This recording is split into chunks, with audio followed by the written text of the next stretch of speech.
Mga bro, game changer alert! Ang Fincantiris Constellation-class frigate ay officially shortlisted na ng Norway's Armed Forces, isang patunay ng world-class quality nito.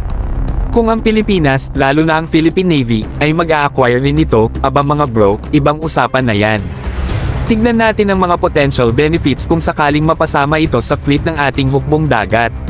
Unang punto, cutting-edge technology ang dala nito. Ang Constellation-class frigate ay hindi basta-bastang barko. May advanced radar, missile systems, at sonar technology ito, perfect para sa maritime security operations.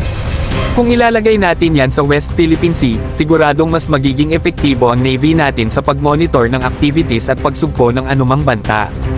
Pangalawa, versatility ang puhunan. Ang frigate na ito ay multi-mission capable, kaya kahit anong operation, anti-air, anti-surface, o anti-submarine warfare, pasok na pasok. Imagine mga bro, isang barko pero all-around performance. Sa ganitong klase ng asset, mas magiging flexible ang ating Navy sa anumang sitwasyon. Pangatlo, symbol of deterrence.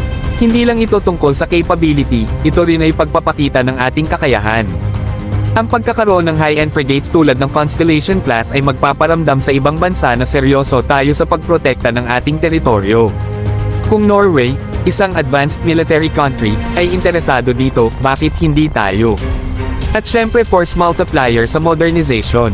Hindi biro ang modernization program ng AFP, at kung isasama ang ganitong klaseng frigate, ang lahat ng effort sa pagpapalakas ng ating depensa ay mas magiging impactful. Bukod pa rito, maaari tayong mag-leverage ng tech transfer mula sa Fincantieri, na makakatulong sa local shipbuilding industry natin.